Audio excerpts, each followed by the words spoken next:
میں چیلنج دیتا ہوں، آج کیا تاریخ ہے جی؟ 9 ستمبر 2022 ہے۔ 6 ماہ تک مرزا محمد علی جیلمی صاحب، آپ کو یہ چیلنج ہے، پاکستان کی کسی عدالت کے اندر مجھے بلاؤ،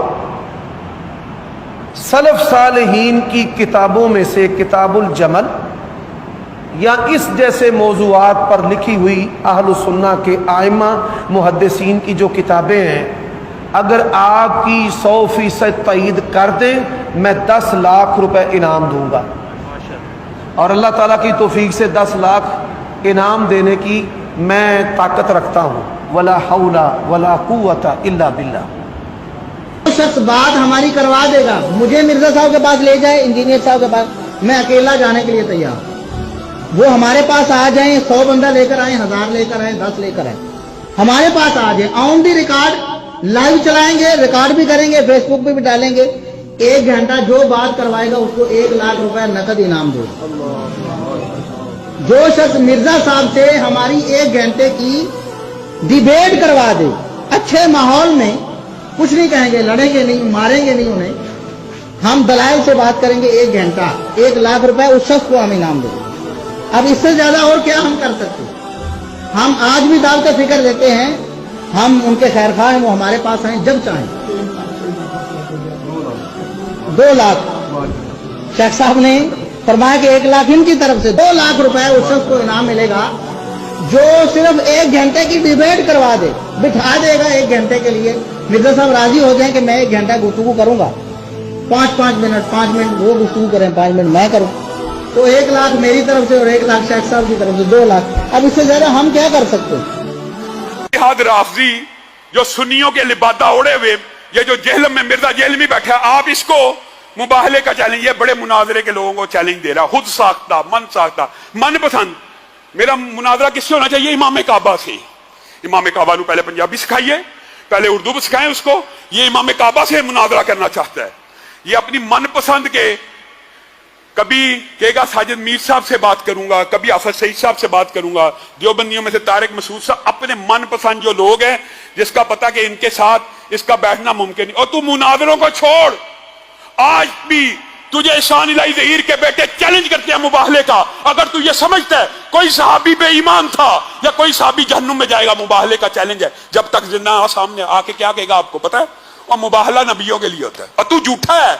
اگر نبیوں کے لیے ہوتا تجھے کرنے میں کیا مسئلہ ہے؟ تو کر لے ہمارے ساتھ مباہلہ، جھوٹ کا جھوٹ اور دودھ کا دودھ اور پانی کا پانی سارا واضح ہو جائے، تو مباہلہ کر لے، تجھے کیا مسئلہ ہے؟ مباہلے میں تو صرف یہی کہنا نا کہ جھوٹے کے اوپر اللہ کی لعنت ہو، جھوٹا سچے کی زندگی میں عبرت ناک موت مر جائے، تو اس بات سے کیوں فرار ہوتا ہے؟ ہر جھوٹا بندہ قیامت تک اس بات سے فرار رہے گا، اور یہی دین اسلام کی حقانیت کی سب سے بڑی دلیل ہے کہ نبی کریم صلی اللہ علیہ وسلم نے جب مناظرے کے بعد مباہلے کا چیلنج دے دیا تھا تو عیسائی بھی کانپ اٹھے تھے، کہا اگر قبول کر لیا تو پھر عیسائی امت شاید دنیا کے اندر نہ رہے۔ آج بھی امت کے اندر ایسے علماء موجود ہیں جو علی اعلان کہتے ہیں، جو کسی صحابی کے بارے میں یہ شک کرتا ہے، ابو بکر سے لے کے امیر معاویہ تک، کہ وہ بھی ایمان ہو گئے تھے یا معاذ اللہ جہنم میں جائیں گے، آئے ہمارے سے مباہلہ کر لے۔ کیا دیانی نامی ایک مرزا غلام احمد قادیان کے رہنے والے نے دعوی نبوت کیا، اور دعوی نبوت کر لینے کے بعد آپ کو پتہ ہے وہ ایک لمبی چوڑی ہسٹری ہے کہ کس کے کہنے پہ کیا، کیوں کیا، انگریز کا کاشت کیا ہوا یہ پودا کیسے تناور درخت بنا۔ بالآخر اللہ رب العزت نے اس کے منہ سے ایسے الفاظ ادا کروائے، مولانا ثناء اللہ امرتسری کو ایک خط از خود اپنی طرف سے لکھ بیٹھا اور اشتہار چھاپا کہ ثناء اللہ امرتسری میں تیرے سے بڑا تنگ ہوں، میں دین کا طالب علم ہوں، میں دین کا دائی ہوں، میں مسیح موعود ہوں، میں نبی ہوں، تو نے میرا بڑا تعاقب کیا، ہر جگہ مجھے ذلیل و رسوا کیا، خود ہی دعویٰ کیا، خود ہی یک طرفہ اشتہار چھاپا، خود ہی مباہلہ کیا کہ ہم میں سے دونوں میں سے اگر کوئی جھوٹا ہے تو جو جھوٹا بندہ ہوگا وہ سچے کی زندگی میں حیضے، اسہال اور اس طرح کی پیچش کی بیماریوں میں مر جائے گا، عبرتناک موت کا شکار ہوگا۔ خود مباہلے کا چیلنج کیا، خود دعویٰ کیا، خود اشتہار چھپوایا، اور حیات ناصر میں اس کی زندگی کے باپ کو ذکر کرتے ہوئے ان کی اولاد نے، ایک تو ہے نا مسلمان کے